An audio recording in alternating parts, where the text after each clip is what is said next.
right now. Poof. All right. Scourge of Ghyran, Day 5. Torment by day, haunt by night. Isn't that a song? Anyway, kneel before us, miserable creature, and tremble, for the night haunt have come. Friend or traitor, gaze upon our wicked procession, and know the horrors that are to be unleashed upon you. Our special herald, Alexios the Lily-Livered, will reveal your fate. At the head of this Scourge of Ghyran procession are two new Night Haunt battle formations. Hungry Nexus is every bit as grim as it sounds, enabling you to move your Nexus of Grief into enemy units, tying them down and denying them access to their commands. Probably stop listening to your general if you were attacked by a soul-sucking, spirit-riddled pile of animated bricks. Well, you know what? You had me until it was animated bricks. Now, honestly, it's no longer scary. That's just a construct. You know, shoot some tank busters at it. Probably fix it. Free rules for this new piece of Night Haunt faction terrain are available from the download section. These haunted hovels aren't restricted to just this battle formation. Yeah, it was a Rush reference, Arturius. The other formation is for Death Rust Geists, whose mere presence corrodes the armor of their foes, reducing their save. Sounds good already.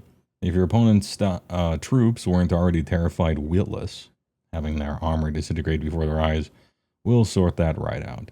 There's a triptych of ethereal artifacts, all of which are particularly unpleasant sounding. Hopefully not unpleasant reading. The Stave of Suffering takes the pain and misery of recently deceased foes and to empower your wizards. The Amulet of Waking Nightmares sends harrowing visions into an enemy's mind, making them cry out, run around screaming, or otherwise make a target of themselves for spectral shooters. Lastly, the Tombstone of the Penitent bolsters your unit's melee attacks based on the number of trained pieces your ghosts and minions are currently haunting. Rip John Smith, Loving Geist, plus 3 attacks. Asterisk.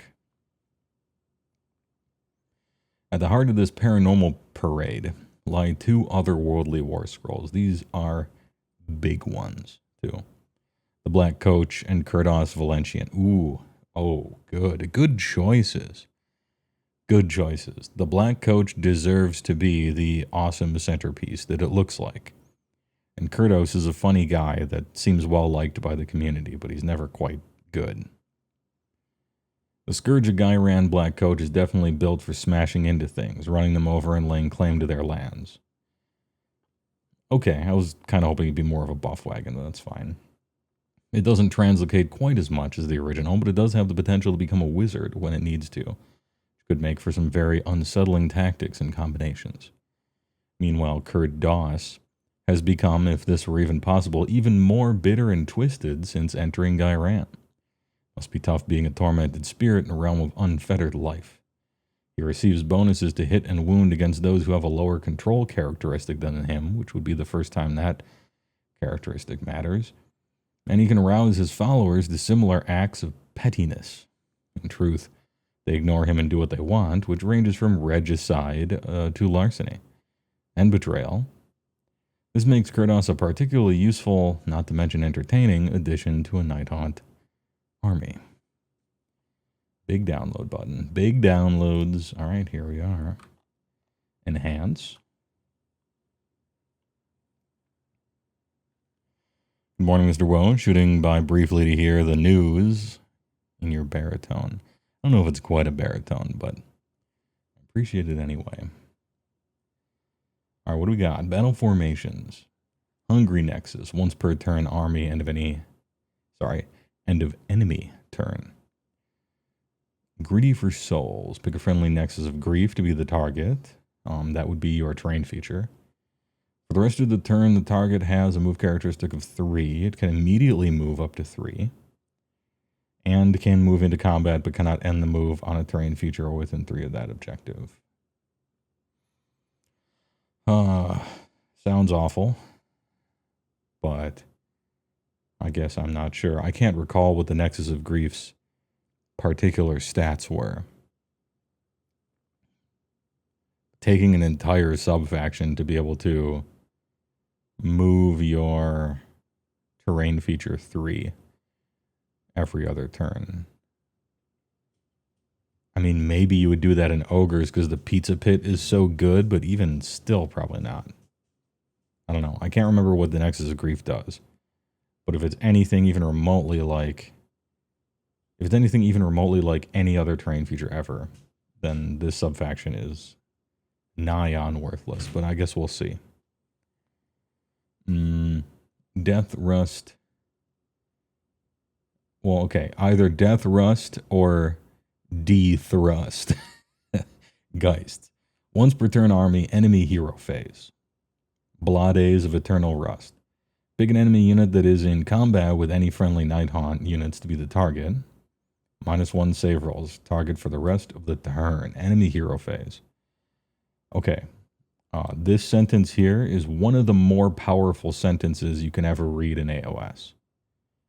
It's up there with 3d6 charge. A ward that's higher than a 5. Like, you know, it's crazy good. But you do have to already be in combat in the enemy hero phase, which means something had to have happened before, and now there's like a leftover combat, which means combat happened and one side didn't completely die, which I'm not going to say is rare exactly, but I'm used to things just dying. So there is that. Still, it's a powerful sentence in the second half of it. If you got some durable boys, then that might be a useful trick, especially in like a alpha pin style army.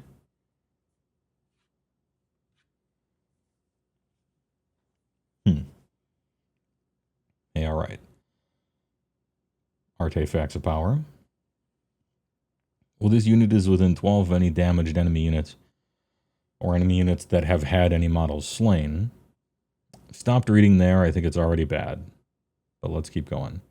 Add 1 to casting rolls for friendly NIghthaunt units while they're wholly within 12 of this unit.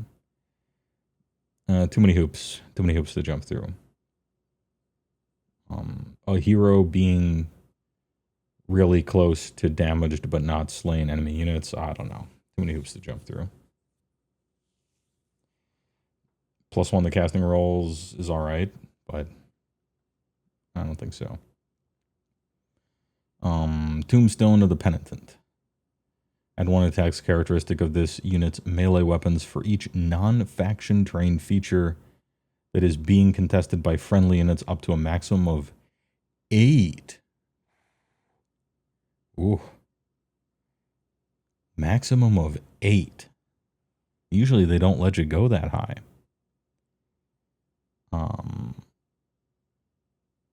That's fun. Tombstone of the Penitent is funny. So this ability probably... Okay, this ability isn't that good. I can just say that. It's just not that good. However, what this is an artifact that is targeted at the audience of Timmy. This is made for Timmy to get excited about. Maybe even a Timmy light Johnny, right? Ooh, maybe if I build my army in such a way and I control all these terrain features, my guy will have 1,000,000 attacks and that'll be funny, right? That's cool. And so even if it's not, I don't think on the face of it, quite that good, they're targeting psychographic profiles with it, and I like that part of it, at least. A funny thing, give him +8 to attack, maybe. I mean, certainly not. I bet 3 or something, but even that's, like, fun. Anyway. Good work. Amulet of Waking Nightmares. Everything doesn't have to be, like, statistically optimal, right? It doesn't have to be. It just has to be useful enough to get you to take the fun thing. There's a water level, I guess. There's a floor to it. Anyhow. Amulet of Waking Nightmares. Pick a visible enemy hero within 18 of this unit to be the target. Kinda close for a visible enemy hero, but it could happen. Roll die, 3 up. For the rest of the turn, target cannot be affected by guarded hero or obscuring. Damn, if you put that in an army with shooting, then that's pretty exciting. Do you shoot in this army? I know you got the crossbows. Maybe there's a psychic scream or something that technically counts.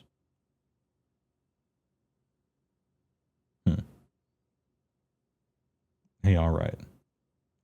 I don't think I rate any of these super highly on the face of them. And the subfactions, Hungry Nexus seems awful, but my mind might change when I read Nexus of Grief. And Blades feels like it does fit a playstyle, and that playstyle is Pin. In which case it's quite powerful. But you'll be playing the right type of army for it. Amulet of Waking Nightmares sounds like an amazing artifact to give to KO or something, but I don't know about Nighthaunt. This thing's too many hoops to jump through for not enough good stuff. And this thing is fun, targeted at players who like fun, and not necessarily the most optimal thing. Which, truly, the game does need more of. So good work there. Overall, I was expecting Nighthaunt to get like weird stuff or not even that great stuff because Nighthaunt's so strong already. Just give them something to build around that isn't their best thing, right? That's kind of the modus operandi here.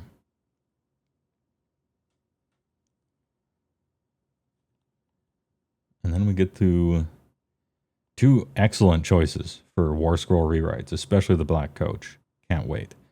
I'll save it for later. Kurdos, let's start. With the Craven King, 4 up, 6 up, 8 move, 7/5. Sepulchral Sceptre. Crit auto wound, 5, 3, 3, 3, 3. Kind of a swinger. Inescapable Mockery. Add 1 to hit rolls and wound rolls for this unit's combat attacks that target an enemy unit that has a lower control characteristic than this unit. Nice little callback to a rule that they already have, getting you to care about control score a little bit. It means virtually, I guess, against non-heroes, Kurdos kind of reaps and sows on that 2s and 2s, 2-3 gaming. Kind of a swinger.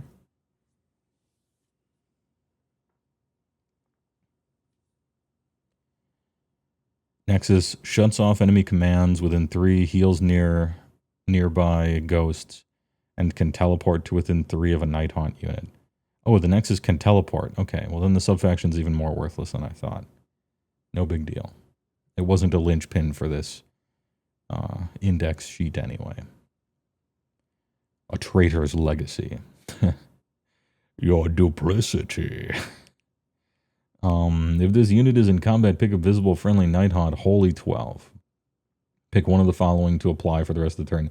You just get to pick? You don't roll randomly and get screwed by a chance? You get to choose the things you use to give you some skill expression as a player who's playing a game and not just watching a slot machine? You'll love to see it. I already like this ability. I haven't even read all 3 of the things yet. Great work. I mean, he's got to get something to make up for the fact that he's not a wizard, right? So here we are. Target's melee weapons have anti-hero rend. Cool. Add 5 to control score. Oof. Oh, you got the rare one. Oh, you are so big. That's a 1 in 10. So absolutely huge. So absolutely. Yo, he rolled and he got the rare one. Thanks for the bits. Cheer the NASA cheer for overall great choice mode of choosing. No, he tried to call the NASA cheer, didn't get it. You got the oh Lord. You are so very big. Goodness me, you started early. Yeah, it's true. Usually I'm walking and chilling for an hour, but I'm just like, we got 2 news days to get through. Let's jump in. You can add the control score to yourself, I think, and that buffs your other abilities to work with. Yes. Yeah. You can give yourself a 10 so that you get +1 hit and wound rolls. Right? That's like the funny combo part of it. It makes this part potentially ever, like, you might use this and you never would otherwise except for this cool ability. Something for Johnny.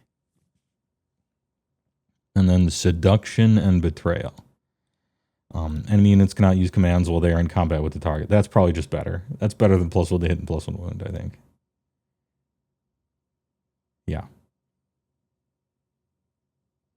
Yeah, this ability is actually better than +1 to hit and +1 wound. Because you can use a CA for +1 to hit, and then enemies don't get +1 armor from a all-out D. So, hey, all right. Good work. Control score, you tried. I guess this undoes all-out D too. Look, you got a bunch of options here.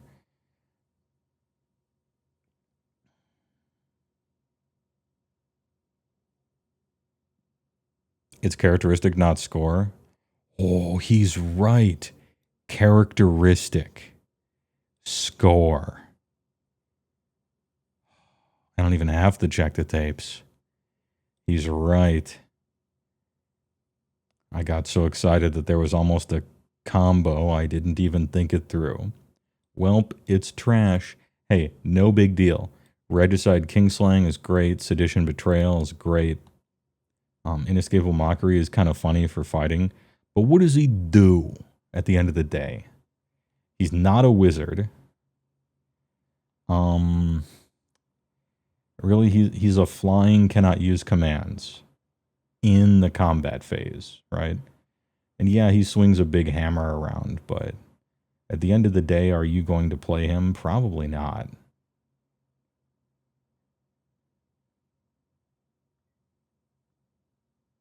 You know, they gave him cool things that are like good, but will that really get him into your army? I think no.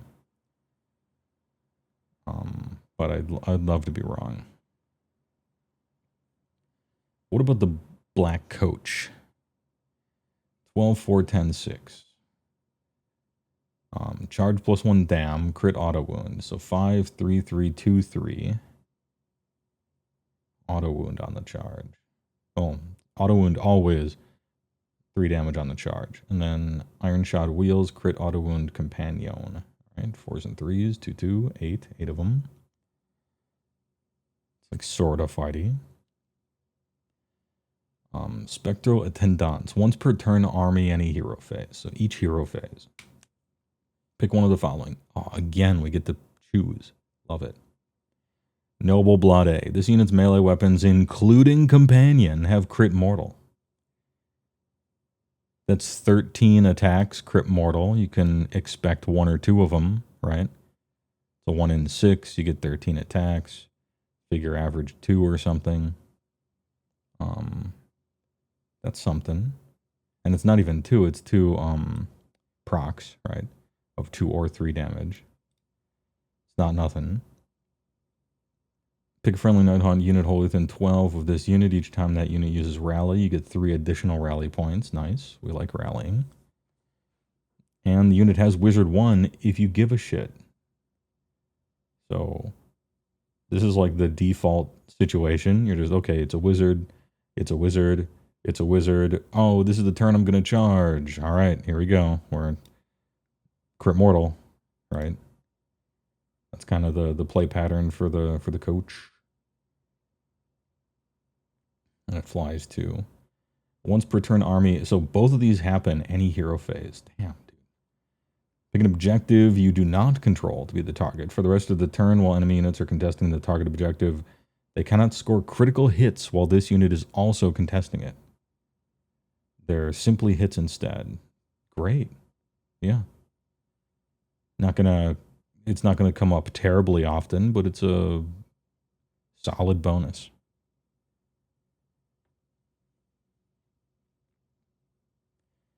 And then Spectral Carriage. Only your charge phase, though. So not if you countercharge. For the rest of the phase, add 1 a number of dice rolled when making charge rolls for this unit to a max 3. Oh. You just 3d6 charge with this shit, huh? So you simply 3d6 charge with this guy as long as it's your turn. Dude, actually Black Coach stonks. This shit is great. For the first several turns of the game, or maybe its default position, it's just chilling as a wizard. Does a funny contest thing once in a blue moon. 3d6 charges. The turn you're going to charge with it, it has crit mortal on 13 attacks that are min damage 2, half of them are damage 3. Just like this is a little Stonehorn in the NIghthaunt army. You guys get yourself a little Stonehorn in the NIghthaunt army if you feel like it. Maybe 2 of them or something. I don't know. 10 flying. 10 flying is like 15 non-flying half the time. 4 up save kind of sucks, but at least it's got a 6 ward, you know. Anyway, looking good. Kurdos did get a lot of cool things, but I really don't see why I would. Man, you got to climb a tall mountain to earn your spot in an army as a hero. And he does like some funny things, but it's like you can stop commands when he's exactly in combat. But if he's not in combat, he does like what? Nothing. I don't know. You can spread some anti-hero rend, I guess, but yeah, no, Kurdos, nah. Black Coach, kind of nice with it.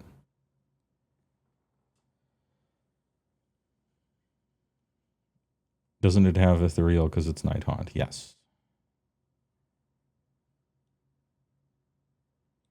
Yeah, I'm just saying the number. Don't read too much into it. Though we have a Stonehorn at the grave unit, yeah. And all this shit just works. It simply works.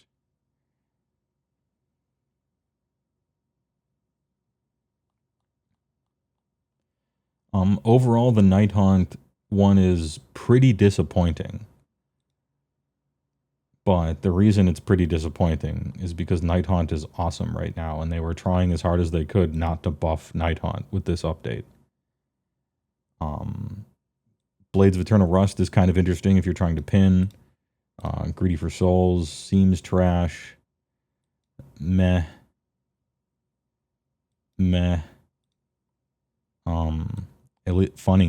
Funny and good for Timmy's. Don't really see him having a place in the army. And Black Coach is a Stonehorn. Cool. It's still not even bad. The NIghthaunt update. It's still not even bad. What's the cost on Black Coach? What are the points?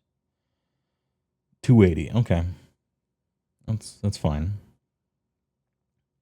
Would you say the update is okay? Yeah, I would say the update is okay. Black Coach is funny. Tombstone is funny.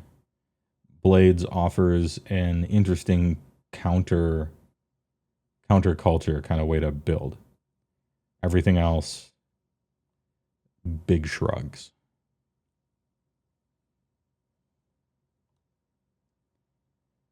But yeah, 3d6 charge douchebag. And don't forget, this is a War Machine. I believe War Machines get the good charge bonus from the NIghthaunt battle traits. Don't forget. It's even more kind of exciting. Although I guess Crit Mortal doesn't interact with that very pleasantly. But it's still a bonus anyway if you're not critting, right? Throw that... Throw this forklift in the reverse once or twice. Charge back in. Dragster.